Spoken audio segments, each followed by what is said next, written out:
Facebook or YouTube. Not even too sure where else. And for those of you who are tuning in via podcast after we publish this, great, welcome. We are, it's a little bit visual today, so podcasters, sorry, we do want to kind of show you off some prototype stuff and whatnot, but maybe just first some news. So we're still launching on October 5th. As I'm looking at BackerKit, we're 17 days, 20 hours, 53 minutes and 5 seconds away from launch, which is awesome and terrifying all at once.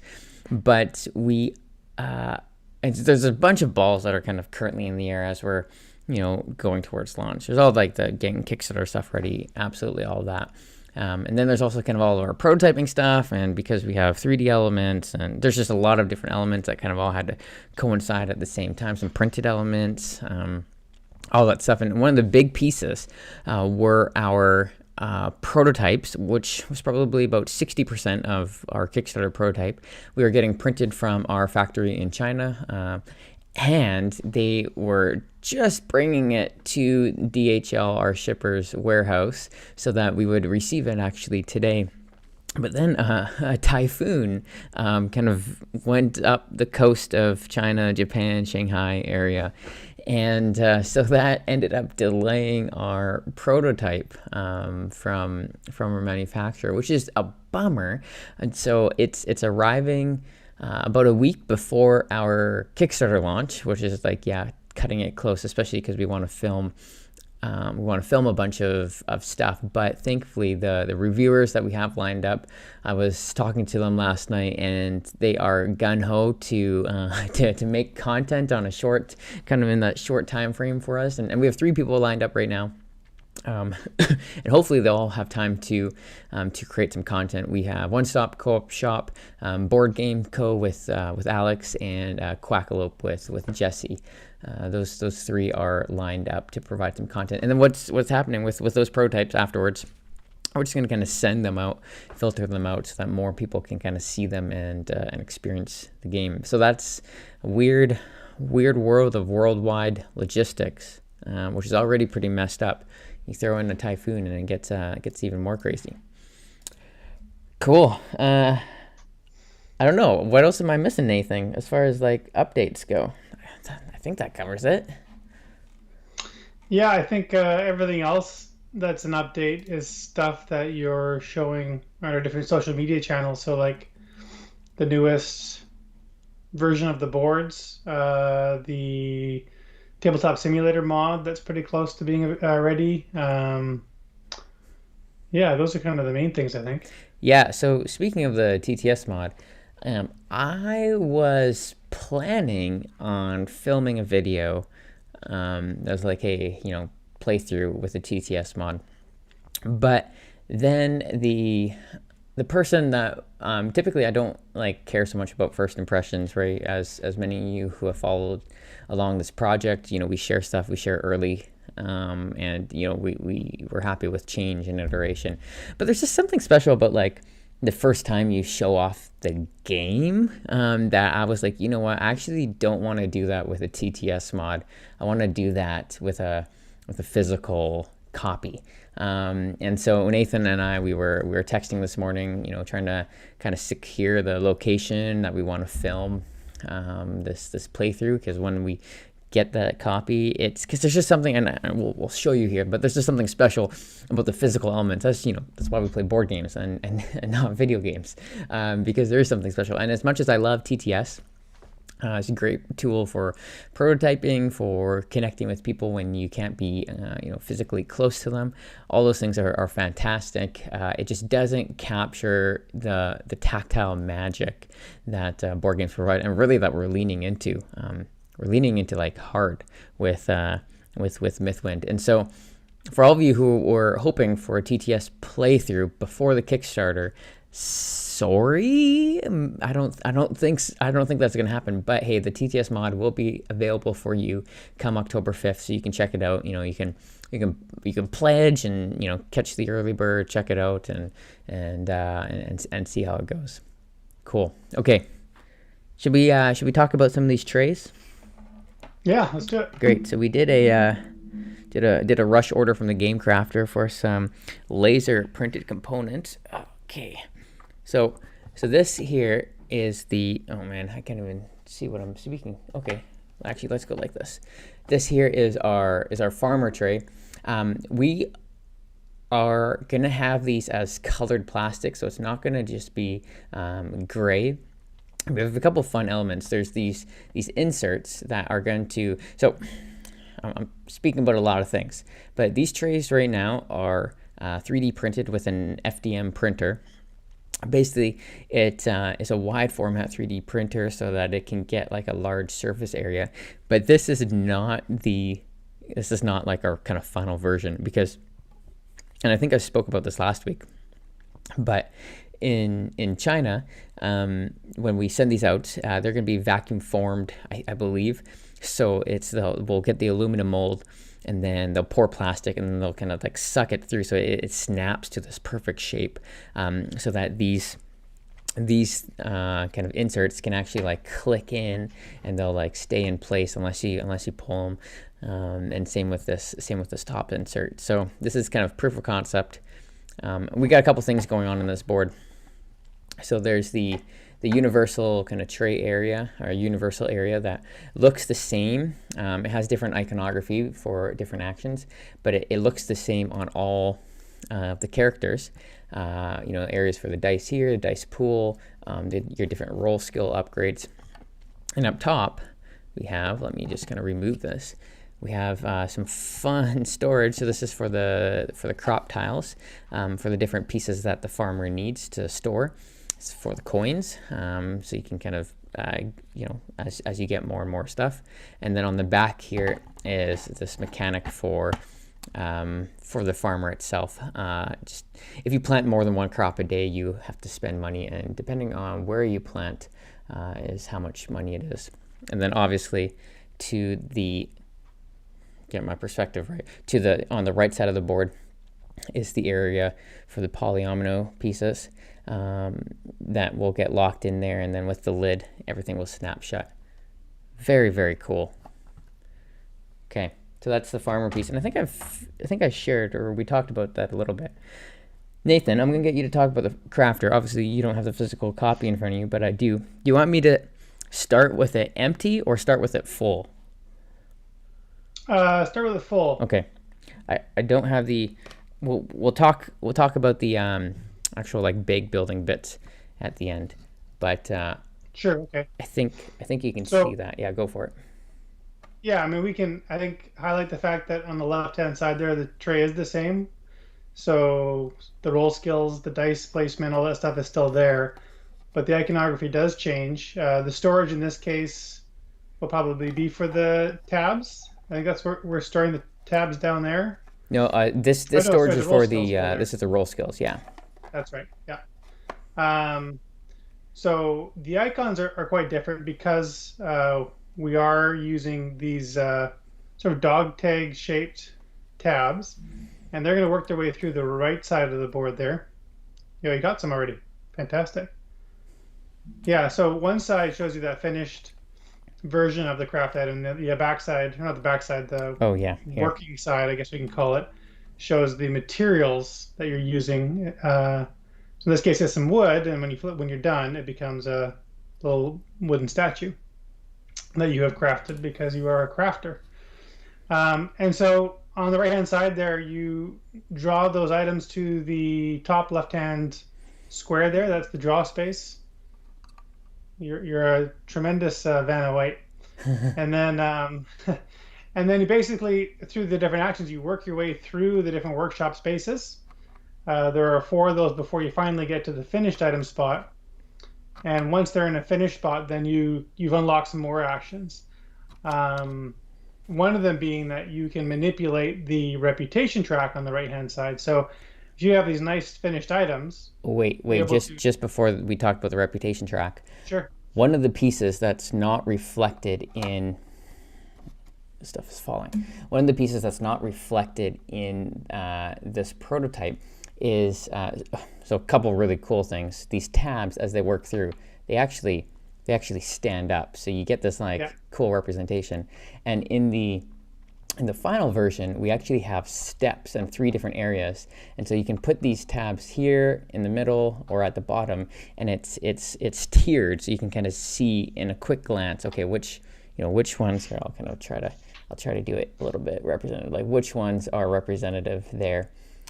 And those steps are just there to accommodate multiple tabs, rather than you don't have to go through steps in each workshop space. You're only in the workshop space for one instance. Yeah, and then also a very cool thing is when you finish playing for a session, you lift it off, and each of the steps has a storage location. So if you're in the first step, you can actually gotta make sure you orient them right. They actually store flat like that, so then the lid can snap on. It's very, very cool. Very cool design. Okay. Yeah, and then that's obviously part of that saving feature. That's something that's been in mind throughout the design of these trays, is how can we allow for easy, really quick storage when you're done. And if you're unaware, this is Game Trays. Bryce Cook over there has been kind of our principal designer, and so he's been working closely with us to kind of like finalize these. Yeah, and so the final piece of this tray is the reputation track that Brendan's holding up close there. Basically, as you boost your reputation for each individual item, you raise how valuable they are to sell, and you can also see how much it costs to boost that reputation, how many of those finished items you need to have. And when you actually go about doing the process, you just pull the tray off there, rotate one of those dials there counterclockwise, and thanks to the windows and the overlay there, you can easily see how much money you're going to get now when you sell that specific item. Yeah, really cool. I'm so happy with how this turned out. It's like, actually, well, one thing, we forgot a little thumb thing, so you can grab this off easily, but that's fixable. It's so cool. Right. So cool how these dials turned out. And then kind of a neat little feature is that you can just like press in on the one side and it pops off really, really slickly. So it's very neat. Yeah. And then the top of it has the same sort of storage. The difference here being that rather than polyominoes, you'll be storing a draw bag full of, or it's not full of, but rather with some of the tabs. And then you can also fit in the other tabs from the supply in there as well. Yeah, so it is. Sorry, go ahead. I was going to say, and the coins on the left-hand side would be the same. Yeah. Yeah. So I think it's cool seeing it in real life, not just a concept, not just a drawing or a graphic design or a tabletop mod. It's a real physical thing, which is fun. Yeah, really. And I don't know if we're gonna hit this. I think we will, but I've kind of had this dream since we started for Mythwind that it was literally like a 1 minute to start playing type game. So you open up your box, each character, player gets their character tray, which has all their stuff. You set out the town board, you put the card tray to the side, and you start playing. Those are the steps to start playing after your initial setup, which isn't even that much. Those are the steps to start playing, and we have this cool card tray that we'll be able to show you soon, and it really has like all the active decks of what you're drawing from, and so it's this cool meld between not just using storage trays as storage trays, right? Like that's a lot of in my last game, Stars of Icarios, we use a lot of cool game trays for storage, so it makes setup and teardown easy for storage. But this is like the next step, the next evolution, where it's not just storage, but it's actually a part of the game, right? You actually can't play Mythwind without these trays. Yeah. Well, it's one. Yeah. It's the back half of that concept. The 1 minute to set up is that you're doing it, or we're doing it, without compromising depth of gameplay. Yes. So we're not making a really simple game just to accommodate that. I think we're managing to have it all.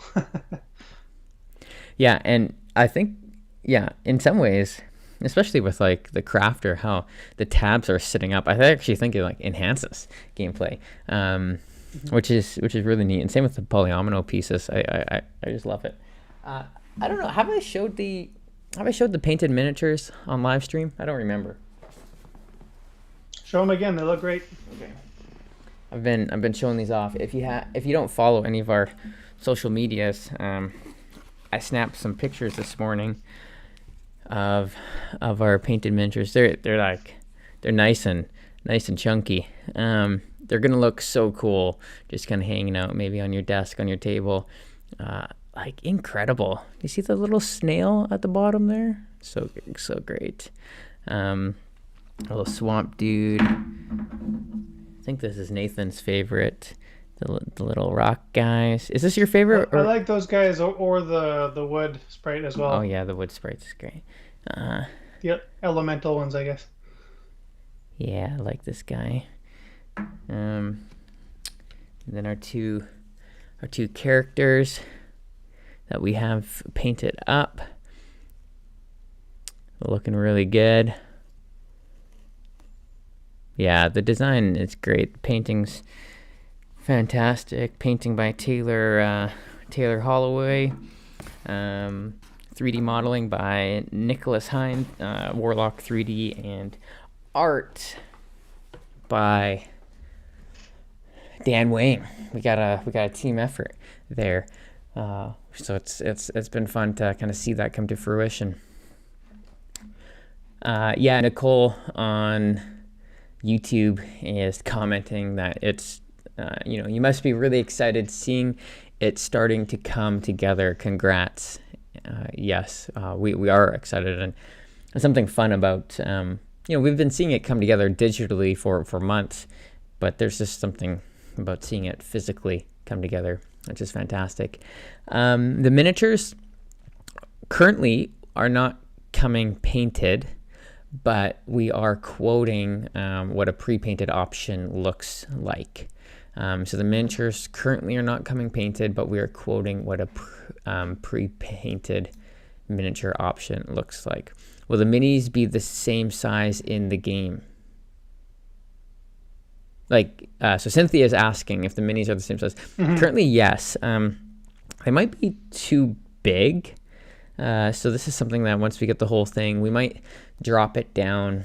The bases right now are 32 millimeters. And I think there potentially might be room to drop it down to 28. The miniatures are actually quite, So just the bases would get shrunk then, not the mini itself? Everything would proportionally get shrunk. Okay. But like they're chunky. I'm trying to think. Here, I'll hold it next to my eye. And maybe good to remind people that the characters are used for gameplay. The sprites are just really cool collectibles. Yeah, the sprites are nice collectible aesthetics that you can litter around the gameplay to have them interacting with your crew. Cool. So that is kind of an update of where we're at. I'm looking through the questions. We have quite a few questions remaining from previous weeks.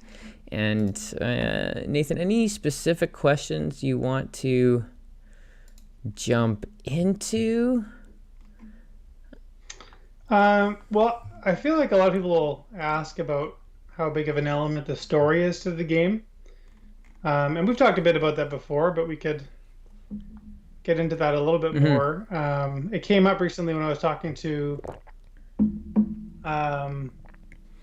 just basically talking about the concept of the game, and they were really kind of curious about that element and how it tied into everything else. And I think what's kind of cool about this, because we don't have a fixed endpoint, is that the story helps kind of fuel that a little bit, and the story can also be what continues to extend the life of the game for people. So right now, the premise is that there will be kind of these main story elements that you experience as you move along. We're referring to it internally as the trunk of the story. But there's all these other kind of branches that will shoot off of it that will be prompted by the trunk, so they'll thematically tie into what you're experiencing. and also some one-offs and that sort of a thing. And because they are coming through event cards, and there's not like a fixed timing of when you'd experience it, it really is more kind of flavor, and it's sort of kind of there step by step with you, but it's not like you're going to experience everything really in a row, if that makes sense. I mean, you could theoretically, but you'll get an event card one turn, and you may not get another event card for 10 more turns. And so I think that'll feel a bit more like real life in a way, Mm-hmm. like we don't normally experience significant events just continuously, and if we do, we're probably exhausted from it. Um, but they kind of crop up from time to time, and add these memorable moments. So the nice thing is that because that's not part of like this great big arc, like Ikarios, when we designed that game, had a very specific ending that we were working towards. Whereas this, we've got lots of freedom to, through expansions or little packs or whatever, just sort of add more content, and the story can kind of really go wherever we want because it's not really about. Um, this is not like a revenge story, right? Like it's not over like when you accomplish a thing, Mm-hmm. so it can keep on going. Yeah, it is really, when we're thinking about story, it's kind of in this in between spot where it's more than flavor text, but it's not like a storybook. It's not like a campaign where to start every mission you are reading narrative. It is, as Nathan's talking about, a little bit more like real life, where you are doing your job, as the crafter, as the farmer, and events spring up, right? Maybe there is a town wedding that happens, and you're asked to contribute some food to it.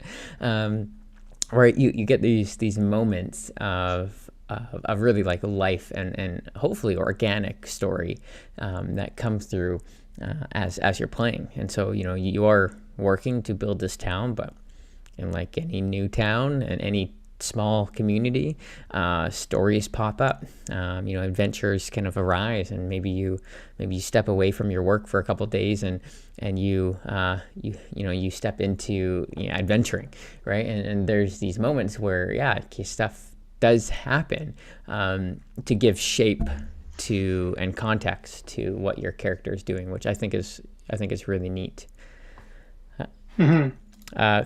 Couple questions. Jordan on Facebook.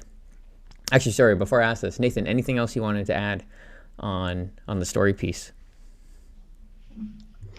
No, I don't think so. You mentioned sort of adventuring and stuff, and so I think that we'll try to interject story maybe in unexpected ways. But Yeah. I'll just leave it at that for Yeah. now. Jordan is asking if there's any option for standees. No. And the reason why there's no options for standees, there's actually only 4 miniatures that are in the core box. And these are just your characters. These are, because there's this element of worker placement, we decided to give each player a character miniature and instead of like a meeple or anything else. And I think that's just a neat kind of aesthetic that people can have. Jordan also mentioned on Facebook that his wife and him are playing through My City. Hey, as are my wife and I. Great time. He's getting ready for farming Tetris shapes. Love it. There's something satisfying about clicking in, a Tetris shape and then kind of moving on and kind of seeing. Well, and with something different with this farmer in Mythwind compared to My City is you get this kind of in some ways there's like this engine building effect as you kind of upgrade your farm, so you can plant multiple crops on a turn and then also kind of harvest those crops, well, tend and then harvest, and so you get kind of this cyclical nature where there's stuff going in, stuff going out. You're putting polyominoes on, you're taking them out, so it's really neat to see. Okay, what other questions we got here? People frequently ask about translations. Mm. Specifically, someone had asked about French. Do Yeah, we? so we are committed to working as hard as we can to secure translations. You know, especially kind of, I'm thinking there's many. We have about a dozen or more localization kind of publishers in different places that we're in contact with. To hopefully secure translations. And, I understand, especially with games with story or whatever it is, you want to play in your native language. And so we're trying hard, and hopefully come Kickstarter, you'll see a lot of flags on our Kickstarter about different languages that we are offering Mythwind in. So sorry that we don't have anything confirmed just yet, but I know that we're working really, really hard on it. We have Oh, a.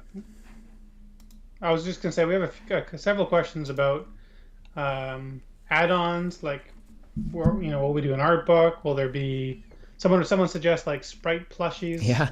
that kind of a thing? And we've looked a little bit into that stuff. What do you see coming down the pipeline there? Yeah. So currently what uh, we have our art book, we have our miniatures, we have a journal, a cool Mythwind journal.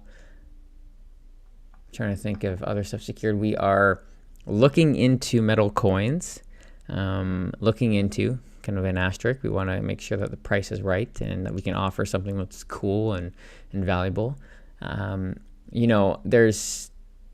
There's yeah, I think the plush characters are pretty interesting. I do actually want to look more into that as far as sourcing some quotes on that. But there's a lot, I think, of potential as far as to what we could have.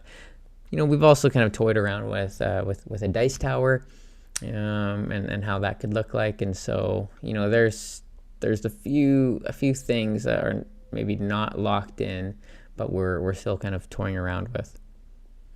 Michael on Facebook is asking that what's the price for the all-in pledge? Great question.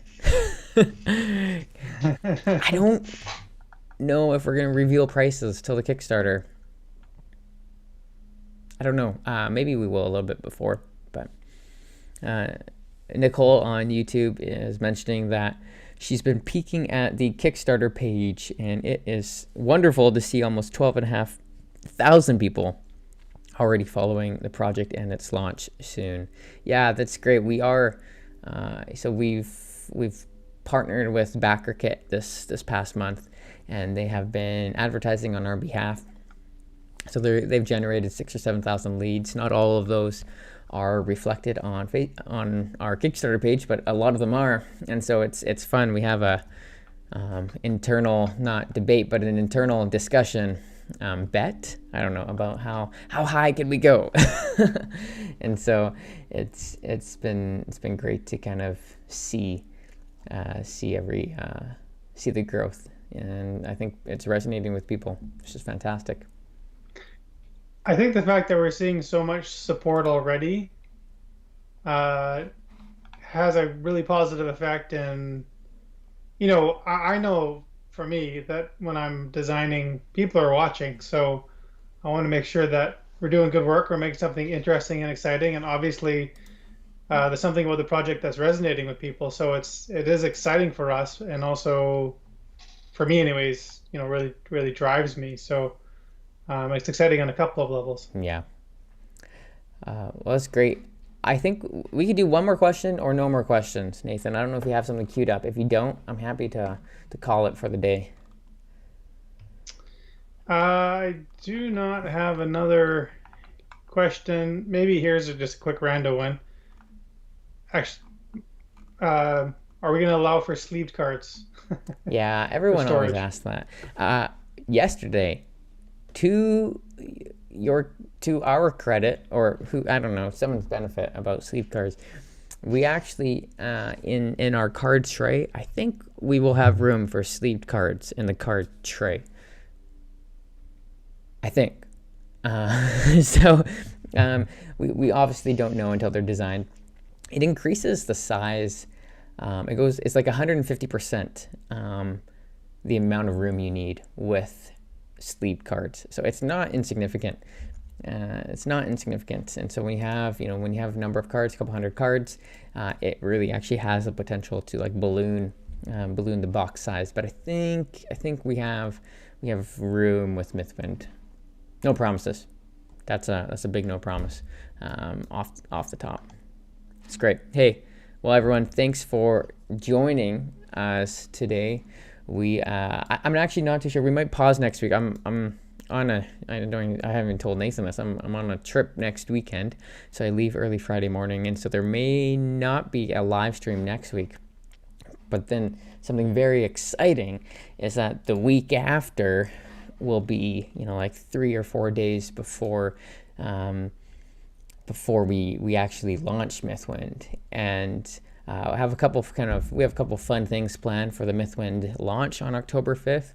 If you haven't, mark your calendars. We'll have, Facebook events. We'll have it all kind of coming up and going. But I think our launch will probably be around 7 a.m. Pacific.